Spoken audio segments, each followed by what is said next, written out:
Okay, இன்றைக்கி நம்ம டே 2 பார்க்க போகிறோம். டே 2ல் வந்துட்டு நம்ம என்னென்ன பார்க்க போகிறோம்னு பார்த்துடலாம். வேவி லைன் அப்படின்னு சொல்லிட்டு ஒன்று பார்க்க போகிறோம். இதோட நமக்கு லைன் எல்லாமே முடிஞ்சு போச்சு. இது ஒன்று மட்டும் இருக்குது லைன்ஸில். நம்ம ஆல்ரெடி 6 டைப்ஸ் ஆஃப் லைன்ஸ் வந்துட்டு பார்த்தோம். இதோட சேர்த்து 7. அப்போ இதோட நமக்கு முடிஞ்சிச்சு. அடுத்து டாட் எப்படி வைக்கிறது? நம்ம நார்மலாக டாட் வந்துட்டு வைக்கிறது வேறு, மெஹந்தியில் வைக்கிறது வேறு. ஸோ அந்த நார்மலாக நம்ம வைக்கிறதும் மெஹந்தியில் வைக்கிறதும் எப்படி மெஹந்தியில் வைக்கணுன்றதையும் நான் சொல்லித்தரேன்.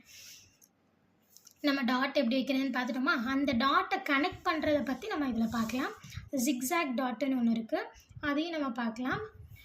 அண்ட் 3 டைப்ஸ் ஆஃப் ஹம்ஸ் இருக்குது. நான் ஆல்ரெடி இன்ட்ரோவில் சொல்லியிருந்தேன். ஹம்ஸ் வந்துட்டு 3 டைப்ஸ் இருக்குன்னா அந்த 3 டைப்ஸுமே நம்ம சொல்லித்தருவோம்னு சொல்லியிருந்தோம். அந்த 3 டைப்ஸுமே நம்ம இதில் போட்டுடலாம். ஐ ட்ராப்புன்றதும் பார்த்துடலாம். ஸோ நான் ஆல்ரெடி சொன்ன மாதிரி தான், நீங்கள் டெய்லி ப்ராக்டிஸ் பண்ணால் தான் இதை வந்துட்டு போட முடியும். நீங்கள் 1 டைம் ப்ராக்டிஸ் பண்ணிவிட்டு நமக்கு வரலையேன்னு சொல்லி யோசிக்காதீங்க. அகைன் அண்ட் அகைன் ஒரு வேஸ்ட் பேப்பர் எடுத்து நீங்கள் செஞ்சுக்கிட்டே இருங்க. வேஸ்ட் பேப்பரில் நீங்கள் செய்ய அதாவது நீங்கள் அகைன் அண்ட் அகைன் ப்ராக்டிஸ் பண்ணும்போது உங்களுக்கு ஈஸியாக வந்துடும். ஸோ இப்போ நம்ம வேவி லைன் எப்படி பண்ணுறதுன்னு பார்த்துடலாமா? ஆல்ரெடி நம்ம ஜிக்ஸாக் லைன்னு ஒன்று பார்த்தோமா? நார்மலாக குட்டியாக வந்துச்சு நமக்கு. வேவ்ஸ் லைன்னா நீங்கள் ஆல்ரெடி வீடியோவை நீங்கள் பார்க்கலன்னா நான் டிஸ்கிரிப்ஷனில் லிங்க் வைக்கிறேன், நீங்கள் பார்த்துட்டு இந்த வீடியோ பாருங்கள். வேவ் லைன்னா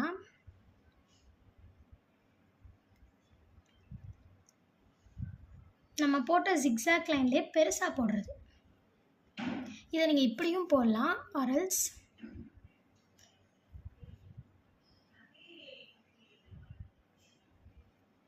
இதை மாதிரியும் போடலாம். இல்லைன்னா நீங்கள் ஜிக்ஸாக் லைனையும் வேவ் லைன்னே சொல்லலாம்.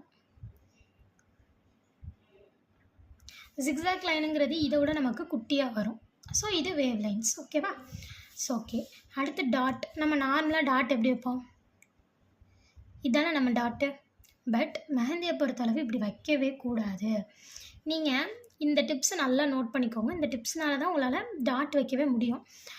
அந்த பேப்பரை நம்ம எப்போயுமே என்ன சொல்லியிருக்கோம், மெஹந்தி போடும்போது நம்மளோட ஹேண்டையோ, இப்போ நீங்கள் இந்த இடத்துல மெஹந்தி போடுறீங்க, இந்த இடத்துல நான் போடுறேன் பாருங்களேன்.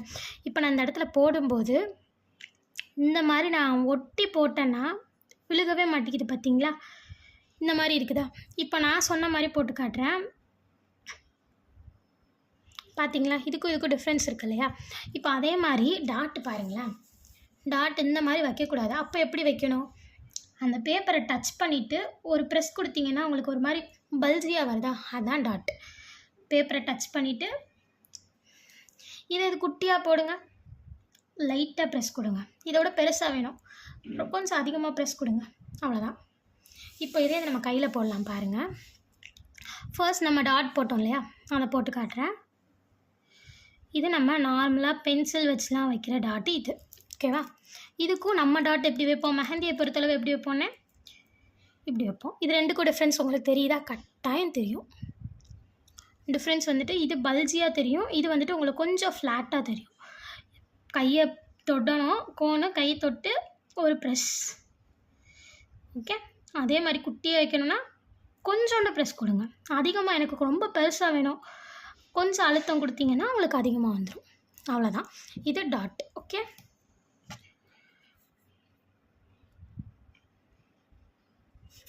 நெக்ஸ்ட்டு இது டாட்டுன்னு பார்த்துட்டோம். சரி, இதுலேயே எனக்கு வந்துட்டு ஓரளவு வந்துட்டு பெருசாக இருக்க மாதிரி வேணும், கொஞ்சம் டாட். நம்ம வந்துட்டு சைஸ் படி போடலாமா? ஃபர்ஸ்ட் பெருசு, அதுலேருந்து குட்டி, அதுலேருந்து குட்டி, குட்டி. நம்ம வந்துட்டு ப்ரெஸ் கொடுக்கறத பொறுத்து தான் அந்த டாட் வந்துட்டு வரும். வந்துடுச்சா? இப்படி போடலாம். எப்படி போடக்கூடாதுன்றதை பார்க்கலாம். இப்படி வச்சு இப்படி அந்த மெஹந்தி ஒரு டாட் வச்சுட்டிங்கன்னா அதை இப்படி இழுத்து விடவே கூடாது. நம்மளோட மெஹந்தியை பொறுத்தளவு அதுதான். இந்த மாதிரி போடக்கூடாது. இது வந்துட்டு உங்களுக்கு நீங்கள் போடும்போது பார்த்திங்கன்னா நல்லா தெரியும். அந்த மெஹந்தியை ஒரு ப்ரைடுக்கோ இல்லை உங்களுக்கோ நீங்கள் போடுறீங்கன்னா அதை நீங்கள் அழிச்சு பார்க்கும்போது அது ஒரு மாதிரி உங்களுக்கு ஒரு மாதிரி எப்படி சொல்கிறது, நீங்கள் ஒரு ட்ரை பண்ணி பாருங்கள், இந்த மாதிரி போட்டு பாருங்கள் எப்படி இருக்குன்னு பாருங்கள், அப்போ உங்களுக்கு தெரியும். ஸோ இந்த மாதிரி நம்ம போடவே கூடாது. இதுக்கும் உங்களுக்கு டிஃப்ரென்ஸ் கட்டாயம் தெரியும். ஓகே, இப்போ நம்ம கனெக்டட் டாட்ஸ்னால் என்னென்னு பார்க்கலாம். கனெக்டட் டாட்ஸ்னால் ஒன்றுமே இல்லை, ரொம்ப சிம்பிளாக சொல்கிறேன். ஒரு லைன் போட்டுக்கோங்க, ஸ்ட்ரைட் லைன். நான் இதுக்கு தான் ப்ராக்டிஸ் பண்ணுங்கன்னு ஃபர்ஸ்ட் வீடியோவிலே நான் சொல்லியிருப்பேன். டே 1 கிளாஸ்லேயே ஸ்ட்ரெயிட் லைன் இருந்தால் தான் நம்ம நிறைய டிசைன்ஸ் போட முடியும்னு சொல்லியிருக்கேன். ஸ்ட்ரெயிட் லைன் தெரியாமல் நீங்கள் எதுவுமே போட முடியாது. ஸோ ஃபர்ஸ்ட் வீடியோ பார்த்துட்டு நீங்கள் வந்துட்டு செகண்ட் வீடியோவுக்கு வாங்க. ஓகேவா? இப்போ கனெக்டட் டாட்ஸா? இப்போ ஒன்றுமே இல்லை. அந்த ஸ்ட்ரெயிட் லைனுக்கு மேலே உங்களோட மெஹந்தியை வச்சு ஒரு ப்ரெஷ் பண்ணிங்கனாலே உங்களுக்கு டைரெக்டாக அதில் வந்துட்டு டாட் வந்துடும். டாட் வரும்போது உங்களுக்கு அது கனெக்டட் லைன்ஸ்னு சொல்லுவாங்க. இப்போ இதில் குட்டியாக போடணுன்னா எப்படி போடுறது? நார்மலாக போட்டு கொஞ்சோண்டு ப்ரெஸ் கொடுத்தீங்கன்னா போதும் குட்டியாக வர்றதுக்கு. இதை நம்ம வந்துட்டு என்ன பண்ணுவாங்க, நம்மளோட ஃபிங்கர்ஸ் சைட்லாம் இந்த சைடு பார்த்துருக்கீங்களா, இங்கேருந்து இப்படி ஒரு செயின் போகிற மாதிரி போடுவாங்க இல்லையா, அதுக்கு இந்த மாதிரி இது நீங்கள் யூஸ் பண்ணிக்கலாம். இந்த மாதிரி சின்ன சின்ன டிப்ஸ் அண்ட் ட்ரிக்ஸ் வந்துட்டு நம்ம நடத்தும் போதே சொல்லி கொடுத்துடலாம். ஓகேவா? இது எப்படி போடக்கூடாது அப்படின்றத பார்க்கலாம். நம்ம ஒரு ஸ்ட்ரெயிட் லைன் போட்டோமா, நான் சொன்னேன் இல்லையா, அதை வந்துட்டு திருப்பி ரோல் பண்ணிங்கன்னா உங்களுக்கு ஒரு மாதிரி வரும்னு சொன்னேன் இல்லையா.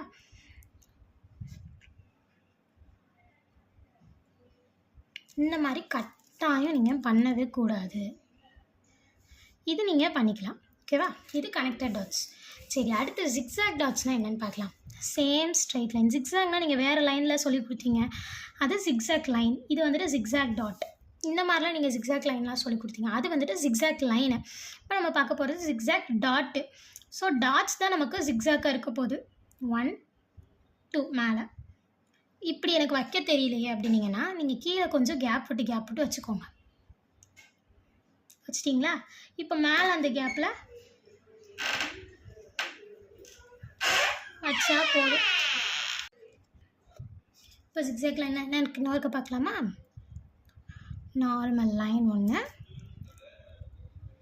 1 2 3 4 5 6 7. மேலே 1 2 3 4 5 6. இது ஜிக்ஸாக் டாட். இது எப்படி வைக்கக்கூடாதுன்னு பார்ப்போமா? இப்போ நம்ம சொன்னது இப்படி வச்சுக்கலாம் அப்படின்றது. Zigzag dot normal line. ஐயோ, நார்மலாக ஒரு லைன் போட்டு இப்படி வச்சு இப்படி பண்ணிங்கன்னா அது பாருங்களேன், அதுக்கும் இதுக்கும் உள்ள டிஃப்ரென்ஸ் பாருங்கள்.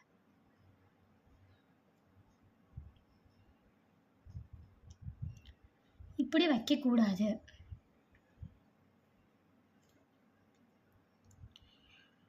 இப்படி நீங்கள் வைக்கக்கூடாது. இதை மாதிரி நீங்கள் ப்ராக்டிஸ் பண்ணிக்கோங்க. ஓகேவா? இப்போ நம்ம வந்துட்டு ஆல்ரெடி நம்ம வீடியோ ஸ்டார்ட் பண்ணுறப்பே, நம்ம இந்த சேனல் ஸ்டார்ட் பண்ணும்போதே சொல்லியிருந்தோம், ஹம்ஸில் வந்துட்டு 3 டைப்ஸ் இருக்குதுன்னு சொல்லியிருந்தோம். இதில் 3 டைப் ஹம்ஸ் என்னென்னு பார்க்கலாமா? Normal hums, big hums, large hums. 3 type இருக்குது. என்னென்ன? Normal, big, large. இப்போ நம்ம வரிசையாக போட்டுருவோமா? ஃபர்ஸ்ட் நம்ம நார்மல் போட்டுடலாம். நார்மல்னால் எப்பவும் போல் நார்மலாக ஒரு லைன். ஸ்ட்ரெயிட் லைன் இருந்தால் தான் எல்லா டிசைனுமே வரும். ஸோ ஸ்ட்ரெயிட் லைனை அகைன் அண்ட் அகைன் ப்ராக்டிஸ் பண்ணுங்கள். நார்மல் அப்படின்றப்போ இந்த மாதிரி வரும், குட்டியாக இருக்கும். நம்ம போடுற அந்த ஹம்ஸ் வந்துட்டு குட்டியாக இருக்கும். அந்த யூ நம்ம வந்துட்டு இங்கே என்ன போடுறோம், வேறு ஒன்றுமே போடல, யூ தான் போடுறோம். அந்த யூ வந்துட்டு குட்டியாக வரும் நமக்கு. இது எங்களுக்கு வர மாட்டேங்குது. சேம் சைஸுக்கு பார்த்திங்கன்னா நமக்கு வந்திருக்காது. இதுக்கு இன்னொரு டெக்னிக் இருக்குது, அதை நான் சொல்லித்தரேன் உங்களுக்கு. இப்போ திருப்பி நார்மல் போடுறேன் நான். பாருங்கள், இப்படி ஒரு லைன் போட்டிருக்கீங்களா? இந்த லைனை கீழேயே இந்த மாதிரி ஒரு நமக்கு தெரிஞ்சால் போதும் அந்த மாதிரி ஒரு லைன் போட்டுக்கோங்க. லைட்டாக தான் போடணும். ஸோ அந்த லைன் ஸ்ட்ரெயிட்டாக வந்துருச்சுன்னா நமக்கு ஈஸியாக அந்த எல்லாமே ஒரே சைஸில் வந்துடும். இப்போ தெரியுதா? நான் பண்ணுறது உங்களுக்கு கண்டிப்பாக தெரியும். என்னோடய டிப்பு வந்துட்டு பேப்பரில் படவே கூடாது. ஓகே, இது நார்மல். இப்போ பிக் பார்த்துடலாமா? இது நார்மலு, பிக் பார்க்க போகிறப்போ பிக்குக்கு நார்மலாக ஒரு ஸ்ட்ரெயிட் லைன் போட்டிருக்கேன். ஸ்ட்ரெயிட் லைன்லேருந்து கீழே கொஞ்சம் கீழே இறக்கமாக போட்டிருக்கேன்.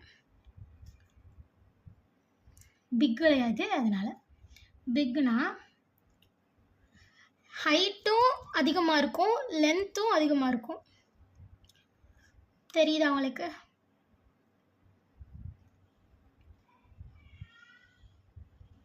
இதை நம்ம பிக் அப்படின்னு சொல்லுவோம். இதை தான் பிக் அப்படின்னு சொல்லுவோம். அடுத்தது லார்ஜ் பார்க்கலாம். ஓகே, இது பிக்கு. இப்போ லார்ஜ் எடுத்துக்கிட்டிங்க அப்படின்னா நார்மலாக ஒரு ஸ்ட்ரைட் லைன், இதே மாதிரி ஒரு நேராக ஒரு லைன் போட்டுக்கோங்க.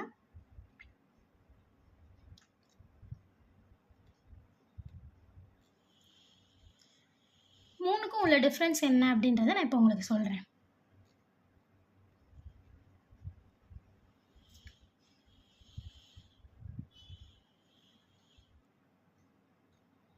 ஓகேவா?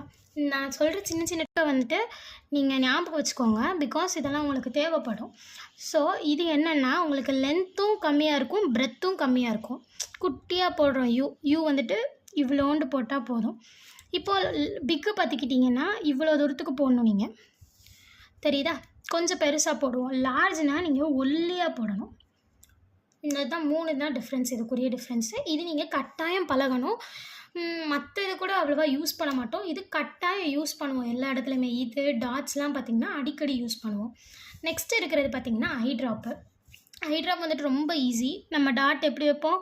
இப்படி ஒரு டாட் வச்சுட்டு லைட்டாக இழுத்து விட்டிங்கன்னா போதும். ஒரு டாட் வச்சுட்டு மேலே இழுத்து விட்டாலும் ஓகே தான். டாட்டு இப்படி இழுத்து விட்டிங்கனாலே போதும்.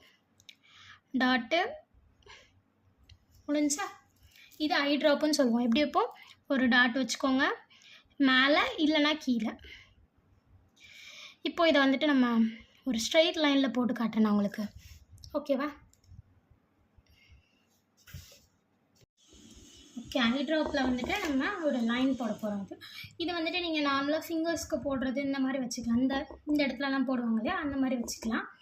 ஸோ இங்கே என்ன பண்ணுவோன்னா ஒரு டாட் வச்சுக்கோங்க. ஒரு டாட் மட்டும் தான் வச்சுருக்கேன். நார்மலாக நம்ம மெஹந்தி டாட் தான் வைக்கிறோம். இங்கே பார்த்தீங்கன்னா சென்டரில் ஒரு பெரிய டாட் வச்சுக்கணும். ஓகேவா? சைடு 2 சைடுமே நம்ம டாட் வச்சுருக்கோம். ஈஸியாக தான் இருக்கும். இது டாட் மட்டும் தான் வைக்கிறோம். நம்ம வேறு எதுவுமே பண்ணல. இதில் டாட் வச்சுட்டு நம்ம சொன்ன மாதிரி இப்படி இழுத்து விட்ருங்க. லைட்டாக இழுத்து விட்டிங்கனாலே போதும், வந்துடும் அழகா. இதுதான் நம்மளோட ஐ ட்ராப்புன்னு சொல்கிறது. இந்த பெரிய டாட் வச்சுருக்கீங்க இல்லையா, இந்த பெரிய டாட்டை இப்படி இழுத்து விட்ருங்க. அது கொஞ்சம் பார்க்க அழகாக இருக்குன்றதுனால அப்படி வைப்போம்.